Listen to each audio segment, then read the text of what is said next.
Good morning बच्चों आज हम क्लास 8 की विज्ञान की वर्कशीट नंबर 28 को पढ़ेंगे जो कि 27 जनवरी 21 के लिए है। हम सभी को पता है हमारा लेसन 9 जंतुओं में जनन रिप्रोडक्शन इन एनिमल्स शुरू हो चुका है, जिसमें अभी तक हम पढ़ चुके हैं जनन क्या होता है, जनन के कितने प्रकार होते हैं।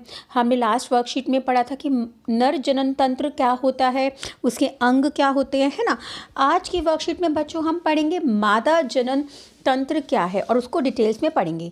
तो सभी बच्चे मेरे साथ वर्कशीट को खोलेंगे और अब हम इसको पढ़ना शुरू करेंगे। जंतुओं में जनन।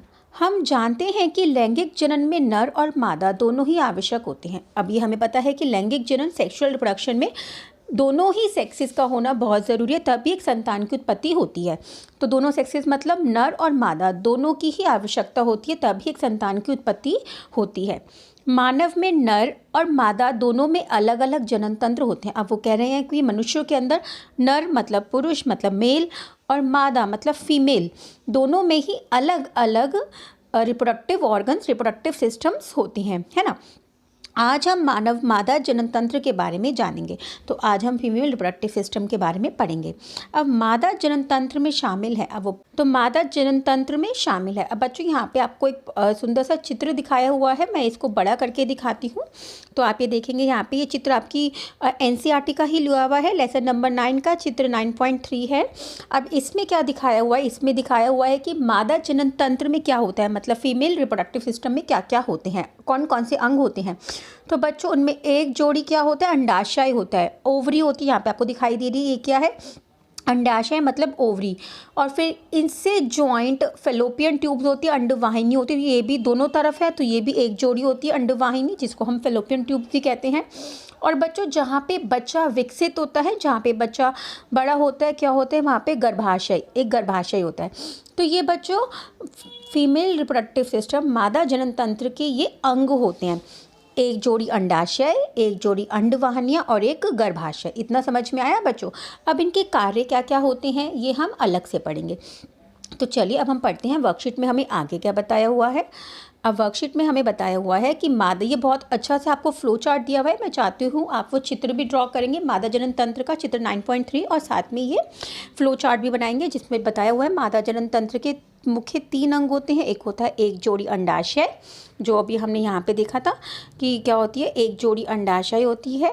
फिर अंडवाहिनियाँ जिसको हम डिंब वाहिनी भी कहते हैं, तो ये फेलोपियन ट्यूब्स होती हैं, दोनों तरफ होती है, तो ये भी एक जोड़ी होती है। और साथ में क्या होता है, गर्भाशय, ये गर्भाशय जहाँ पे बच्चा विकसित होता है। आगे पढ़ती है मादा जनन अंग के कार्य। अब वो कहते हैं कि मादा जनन अंगों के क्या क्या कार्य होते हैं। तो सबसे पहले आता है अंडाशय, इसको नामांकित कर लेते हैं 1 2। तो सबसे पहले क्या है, अंडाशय मतलब ओवरी। अब बच्चों ओवरी का क्या कार्य होता है तो हम थोड़ा पहले पढ़ लेते हैं ताकि हमें और अच्छे से समझ में आए। अब बच्चों जो ये ओवरी होती है, हमने पढ़ा था लास्ट वर्कशीट में कि नर से हमें मिलता है नर युग्मक, मतलब हमें मेल गैमीट्स मिलता है जिसको हम कहते हैं शुक्राणु, स्पर्म्स कहते हैं ना। और फीमेल से मादा से हमें मिलती है मादा युग्मक, जो क्या होता है अंडा होता है ना। और वो क्या होता है फीमेल गैमीट। और जब ये दोनों आपस में मिलते हैं, फ्यूज़ होते हैं, तो निषेचन होता है। तो इसका मतलब हमें अंडाशय से क्या मिलेगा, अंडा मिल रहा होगा, ठीक है, अंडा मिलेगा। और जो कि क्या है, वो सबसे इम्पॉर्टेंट पार्ट होता है जनन तंत्र का, जिसके बिना बच्चे की उत्पत्ति नहीं हो सकती है। तो अंडाशय में क्या होता है, अंडाशय ये मादा युग्मक उत्पन्न करती है। अब जो ये अंडाशय होता है, ये जो ओवरी होती है, ये ओवरी यहाँ पे जो ये 2 ओवरी है एक जोड़ा, ये क्या बनाती हैं, अंडा बनाती हैं। और जो कि बहुत इंपॉर्टेंट है क्योंकि वो मादा युग्मक है और जिसकी वजह से ही एक संतान की उत्पत्ति होती है।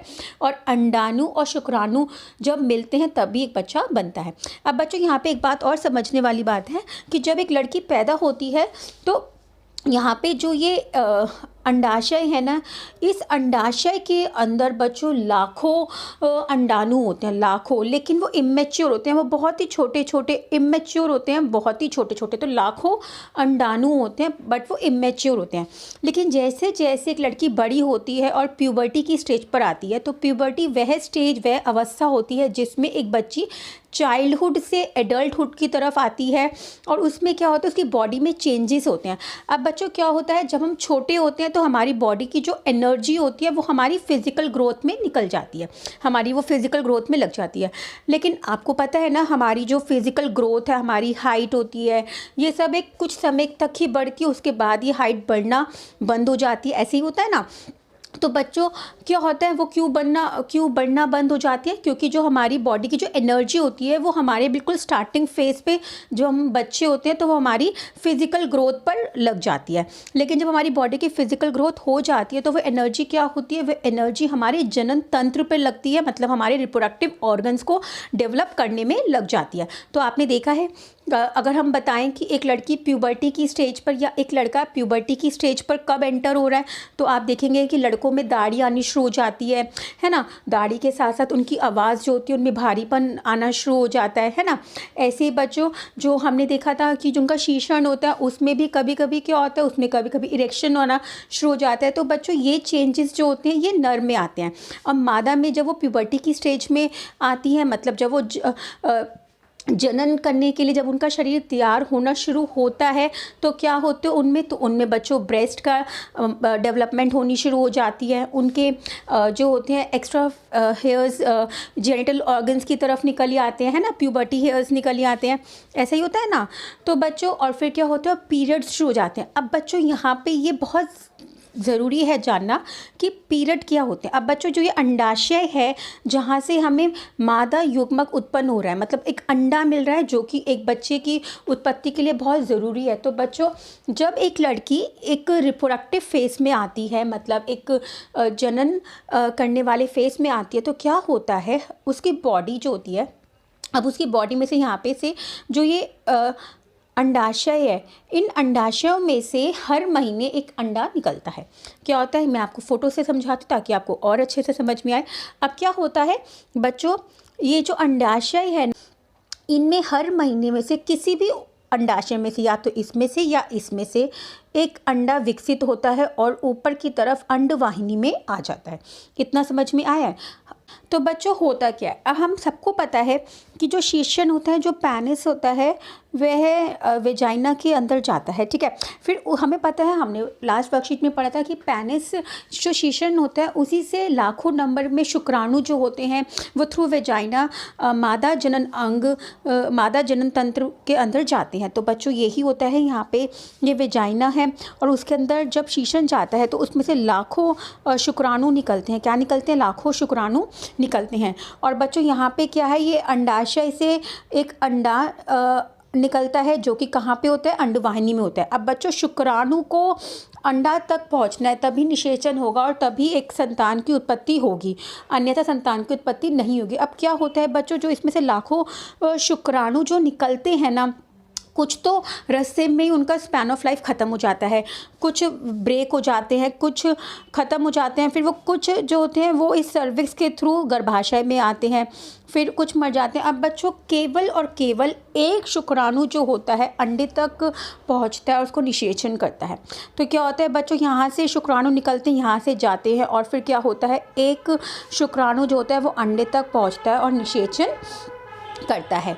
इतना समझ में आ रहा है। अब क्या होता है बच्चों, जब एक शुक्राणु एक अंडा तक पहुंचता है, ये क्या है, अंडा। अब बच्चों ये बहुत ज़रूरी है जानना, अंडा एक एकल कोशिका होती है और जो हमने पढ़ा था कि स्पर्म्स भी क्या होते हैं, और जो स्पर्म्स होते हैं वो भी क्या होते हैं, एकल कोशिका होते हैं, ठीक है। अब ये दोनों जब आपस में मिलते हैं, जब ये दोनों क्या होंगे, आपस में मिलेंगे, ये अंडा है और यहाँ से ये शुक्राणु, ये कहाँ मिलेंगे, ये दोनों जब आपस में मिलेंगे, और ये हमेशा कहाँ मिलते हैं, ये हमेशा अंडवाहिनी में ही मिलते हैं। तो अंडवाहिनी में जैसे ही दोनों मिलेंगे निषेचन हो जाएगा, क्योंकि ये मादा युग्मक था अंडा और ये क्या था, नर युग्मक था। हमने पढ़ा था जब मादा युग्मक और नर युग्मक आपस में मिलते हैं तो निषेचन होता है। तो यहाँ पे क्या हो गया, निषेचन, और निषेचन कहाँ हो गया, अंडवाहिनी में, ठीक है। फिर ये दोनों मिलके क्या बना देंगे, एक सिंगल सेल बना देंगे। क्या बना देंगे, एक सिंगल सेल बना देंगे, क्योंकि अंडा भी क्या है, एकल कोशिका है, और जो शुक्राणु है, जो स्पर्म है, वो भी क्या, एकल कोशिका। जब ये दोनों मिलेंगे, आपस में फर्टिलाइज होगा, फ्यूजन होगा, तो बच्चों क्या बनेगा, एक सेल बन जाएगा। क्या बन जाएगा, एक सेल बन जाएगा। और हमने लास्ट वर्कशीट में पढ़ा था कि शुक्राणु में जो क्रोमोसोम्स की जो संख्या होती है वो आधी होती है। तो बच्चों, हर एक कोशिका, हर एक सेल के अंदर 46 क्रोमोसोम्स होते हैं। तो शुक्राणु में कितने क्रोमोसोम्स हो गए, 23। और हमने पढ़ा था कि आधे शुक्राणु किससे मिलते हैं, तो आधे शुक्राणु मानव के नर से मिलते हैं और आधे शुक्राणु मानव के माधव जनन तंत्र से मिलते हैं। तो 23 इनसे। तो जब ये दोनों आपस में मिलेंगे, तो इस सेल के अंदर टोटल कितने क्रोमोसोम्स हो जाएंगे, 46 हो जाएंगे। इतना समझ में आया। तो ये क्या है, ये एक सिंगल सेल बन जाएगा जिसमें अंडा और शुक्राणु आपस में फ्यूज हो जाएंगे। ये कहाँ पे होगा, ये सब अंडवाहिनी में ही होगा। तो यहाँ पे ये क्या बन जाएगा, जाइगोट बन जाएगा, युग्मनज बन जाएगा। तो ये सिंगल सेल क्या कहलाया जाता है, तो सिंगल सेल को ही हम क्या कहते हैं, युग्मनज कहते हैं, जाइगोट कहते हैं। वो यहाँ पे जाइगोट बन जाएगा। तो फिर क्या होगा, फिर बच्चों इसमें बहुत सारी डिविजन्स होंगी। ये 1 के 2 बन जाएंगे सेल, 2 के 4, 6, 8, 16, ऐसे ये डिवाइड होते जाएंगे। तो ये क्या बन जाएगा, धीरे धीरे भ्रूण बन जाएगा, फीटस बन जाएगा। और बच्चों, फीटस क्या होगा, फीटस फेलोपियन ट्यूब में भ्रूण जो है, जब ये डिवाइड होगा सेल, धीरे धीरे डिवाइड होकर पूरा फीटस बन जाएगा। तो फीटस कहाँ पे आ जाएगा, गर्भाशय में आ जाएगा। और बच्चों, गर्भाशय के अंदर जब फीटस आ जाएगा तो 9 महीने तक फीटस में ऐसे ही सेल डिवीजन चलता रहता है, जिसमें बच्चे के अलग अलग अंग बनते हैं, ऑर्गन्स बनते हैं, है ना। क्योंकि हमें पता है मनुष्य का जो शरीर होता है वो बहुकोशिका होता है, तो अलग अलग ऑर्गन्स बनते हैं। 9 महीने तक वो फीटस में जो कोशिकाएं होती हैं वो डिवाइड होती हैं और बनता है, और इससे बच्चा डेवलप होता है। और 9 महीने के बाद बच्चा गर्भाशय से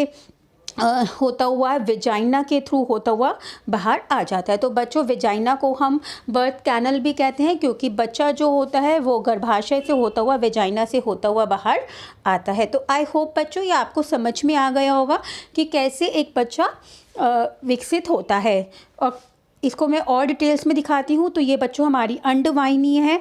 ये अंडवाहिनी का एक बड़ा स्ट्रक्चर करके दिखाया हुआ है, जिसमें दिखाया हुआ है फिंगर लाइक प्रोजेक्शन होती हैं। इसमें हमने पढ़ा था कि एक लड़की जब जन्म लेती है तो उसकी अंडाशय में लाखों अंडाणु होते हैं जो विकसित नहीं होते, इमेच्योर होते हैं। बट जब वो प्यूबर्टी की स्टेज पर आती है, जब उसमें जनन करने की क्षमता आती है, तो क्या होता है, धीरे धीरे हर महीने एक अंडाणु विकसित होकर अंडवाहिनी में आता है। और अंडवाहिनी में आने के बाद जब उसको शुक्राणु मिल जाता है तो वो निषेचन कर एक बच्चे की उत्पत्ति करता है। अगर उसे शुक्राणु नहीं मिलता है अंडा को, तो वो अंडा क्या होता है, ब्रेक हो जाता है, और जिसकी वजह से एक लड़की को हर महीने 28 डेज़ के बाद पीरियड्स होने शुरू हो जाते हैं। अब यहाँ पे अगर कोई शुक्राणु मिल जाता है तो क्या होता है, वो यहीं पे फर्टिलाइज कर देता है, जिसमें एक अंडा और एक शुक्राणु मिल जाते हैं और युग्मनज बना देते हैं, जैसे हमने दिखाया। और युग्मनज क्या है बच्चों, सिंगल सेल है, और इसके क्रोमोसोम युग्मनज के कंप्लीट हो गए हैं। 46 क्रोमोसोम्स कंप्लीट हो गए हैं, क्योंकि 23 जो गुणसूत्र थे वो उसको मिले नर जनन भाग से, नर युग्मक से मिले, स्पर्म से मिले, और 23 क्रोमोसोम उसको अंडे से मिले, और ये कंप्लीट एक सेल बन गया। हर एक सेल के 46 क्रोमोसोम्स होते हैं। फिर वो धीरे धीरे उसमें डिविजन शुरू होंगी, 1 के 2, यहाँ पे 2 दिखा रखा है।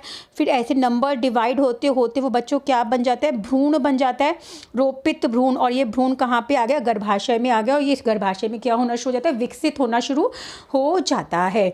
ठीक है। और 9 महीने तक इसमें ऐसे सेल डिवीजन चलती रहती है। आई होप बच्चों आपको समझ में आ गया होगा।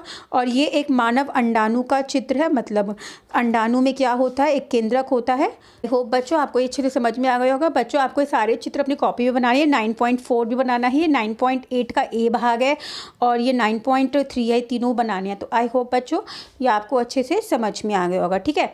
तो चलिए अब आगे पढ़ते हैं, आज वर्कशीट में क्या बताया हुआ है। तो चलो पढ़ते हैं। अब वर्कशीट में हमें क्या बताया हुआ है, अंडाशय। तो ये मादा युग्मक उत्पन्न करता है। तो ये हमने पढ़ लिया है कि अंडाशय जो होती हैं, ओवरीज जो होती हैं, वो क्या बनाती हैं, तो वो अंडाणु को बनाती हैं, जिसे अंडाणु कहते हैं, एग कहते हैं। अंडाणु भी शुक्राणु की तरह एकल कोशिका होती है। तो हमने ये पढ़ा था कि अंडाणु भी जो क्या होते हैं, वो एकल कोशिका होते हैं, सिंगल सेल होते हैं। स्त्रियों में प्रति माह दोनों अंडाशय में से किसी एक अंडाशय में एक अंडाणु विकसित होता है, जो अंडवाहिनी में जाता है। ये हमने पढ़ा है अभी भी कि हर महीने दोनों अंडाशयों में से किसी एक अंडाशय में से एक अंडा विकसित होगा और अंडवाहिनी में आ जाता है। इतना समझ में आया। अब उसके बाद अंडवाहिनी बताया हुआ है। अंडवाहिनी क्या होती है, जिस इसे डिम्ब वाहिनी या फैलोपियन ट्यूब्स भी कहते हैं, यह अंडाणु को गर्भाशय तक पहुंचाने में मदद करती है। यहाँ पर शुक्राणु और अंडाणु का निषेचन होता है। ये बच्चों बहुत इंपॉर्टेंट है, ध्यान रखना कि वो ऐसी मादा जनन तंत्र में ऐसी कौन सी जगह है जहाँ पर शुक्राणु और अंडाणु मिलते हैं, क्योंकि बच्चों ये बात भी बहुत ज़रूरी है जानना कि हमेशा शुक्राणु ही मादा जनन तंत्र में क्यों आते हैं, क्योंकि बच्चों जो अंडा होता है वो अपनी जगह पे स्थित होता है, वो मोटाइल नहीं होता है, लेकिन शुक्राणु जो होते हैं वो मोटाइल होते हैं। और मोटाइल क्यों होते हैं? उनकी पूंछ की वजह से, है ना। और जो अंडाणु होता है वो मोटाइल नहीं होता है, तो इसलिए शुक्राणु को अंडाणु तक ही पहुँचना होता है। तो जब अंडाशय जो होता है अंडा विकसित कर देता है तो वो कहाँ रहता है? अंडवाहिनी में रहता है। और जो शुक्राणु होता है वो भी वेजाइना के थ्रू एंटर होता हुआ, गर्भाशय के थ्रू एंटर होता हुआ अंडवाहिनी तक पहुंचता है और अंडवाहिनी में ही निषेचन होता है। ये बहुत इंपॉर्टेंट है, ये बहुत बार क्वेश्चन पूछा जाता है कि फर्टिलाइजेशन मादा जनन तंत्र के कौन से अंग में होता है? तो फैलोपियन ट्यूब्स में होता है, अंडवाहिनिया में होता है। ठीक है, आगे कौन सा भाग बताया हुआ है? गर्भाशय। यहाँ पर भ्रूण से शिशु तक का विकास होता है। तो गर्भाशय जो होता है वहाँ पे हमने पढ़ा है था कि जब अंडवाहिनी के अंदर निषेचन हो जाता है तो वो एक सिंगल सेल होता है, फिर वो धीरे धीरे एक सेल के 2, 2 के 4, 6 ऐसे ऐसे विकसित होता हुआ भ्रूण बन जाता है। और वो कहाँ आता है? फीटस जो होता है गर्भाशय में 9 महीने तक विकसित होता है, जिसमें बच्चे के सारे अंग बनते हैं। तो आई होप बच्चों आपको आज की ये वर्कशीट अच्छे से समझ में आ गई होगी। तो चलिए अब हम देखते हैं आज हमने क्या सीखा है। प्रश्न 1, स्वयं को जांचिए। मादा जनन तंत्र का नामांकित चित्र बनाइए। तो बच्चों आपको यहाँ पे जो ये चित्र मैंने दिखाया है, ये चित्र आपको बनाना है, मादा जनन तंत्र का चित्र बनाना है। और बच्चों आप इसको भी बना सकते हैं, इसमें और डिटेल्स में बताया हुआ है। आप नहीं तो इसी को थोड़ा सा एक्सटेंड कर देना और नीचे वेजाइना बना सकते हैं, ये थोड़ा सा जॉइंट होता है। ठीक है, तो चलिए आगे देखते हैं आगे क्या पूछा हुआ है हमसे। अब सेकंड क्वेश्चन पूछा हुआ है, मानव मादा जनन अंगों के नाम बताओ। तो अब आपको क्या करने हैं? मादा जनन अंगों के नाम बताने हैं, मतलब फीमेल रिप्रोडक्टिव ऑर्गन्स के नाम बताने हैं। तो बच्चों आपको ये बहुत सुंदर सा, मैं इसको रब कर देती हूँ, आपको ये बहुत सुंदर सा फ्लो चार्ट दिया हुआ है। तो आपको यही ऐसे बनाना है कि मादा जनन तंत्र में कौन कौन से भाग होते हैं? अंडाशय होता है, अंडवाहिनी होती है और गर्भाशय। तो ये आपका किसका आंसर है? ये आपका 2 का आंसर है। ठीक है बच्चों, आई होप आपको समझ में आ रहा होगा। अब थर्ड क्वेश्चन देखते हैं। मादा युग्मक को क्या कहते हैं और ये कहाँ पर निर्मित होता है? अब बच्चों मादा युग्मक को क्या कहते हैं? तो मादा युग्मक को क्या कहते हैं? अंडाणु कहते हैं। क्या कहते हैं? अंडाणु। और ये कहाँ पर निर्मित होता है?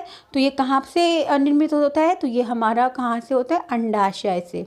अंडाशय से तो अंडाणु निकलते हैं ना, तो ये कहाँ से होता है? अंडाशय से। तो आप ऐसे लिखेंगे, मादा युग्मक को अंडाणु कहते हैं, ये अंडाशय से निर्मित होता है। तो आपको एक बार दिखा भी देती हूँ कि ये कहाँ से निकल रहा है? अंडाणु अंडाशय से, ओवरी से निकलता है और क्या होता है? अंडाणु होता है मादा युग्मक। ठीक है, नेक्स्ट क्वेश्चन क्या है? प्रश्न 4, शिशु का विकास मादा जनन तंत्र के किस भाग में होता है? अब वह कौन सा भाग है जहाँ पे शिशु का विकास होता है? तो बच्चों वो कौन सा है? गर्भाशय। कौन सा है? गर्भाशय। तो ये आपका किसका आंसर है? 4 का। ठीक है, और 5 क्वेश्चन में हमें कुछ स्टेटमेंट दी हुई है, हमें सही गलत बताना है। तो फर्स्ट क्या है? अंडाणु एकल कोशिका नहीं है। तो हमने तो पढ़ा है कि अंडाणु क्या है? एकल कोशिका है। तो ये क्या है? गलत है। मानव का अंडाणु बहुत बड़ा होता है। तो मानव का अंडाणु बहुत बड़ा नहीं होता है, वो छोटा होता है। तो ये क्या है? ये भी गलत है। अच्छा, आगे का क्वेश्चन पूछा हुआ है, स्त्रियों में प्रति माह दोनों अंडाशयों में से किसी एक अंडाशय में से विकसित अंडवन अंडवाहिनी में जाता है। अब वो कह रहे हैं स्त्री के अंदर प्रति माह एवरी मंथ दोनों अंडाशयों में से किसी एक अंडाशय में से अंडाणु विकसित होकर अंडवाहिनियों में जाता है। तो ये सही है। हाँ, तो ये सही है, क्योंकि दोनों अंडाशयों में से, दोनों ओवरी में से केवल एक अंडा निकलता है जो भी किसी भी अंडवाहिनी में आ जाता है। तो आई होप बच्चों आपको ये वर्कशीट आज की अच्छे से समझ में आ गई होगी। कुछ भी ऐसा हो जो ना समझ में आया हो, आप मुझे मैसेज करके पूछ सकते हैं। बाय बाय बच्चों, टेक केयर।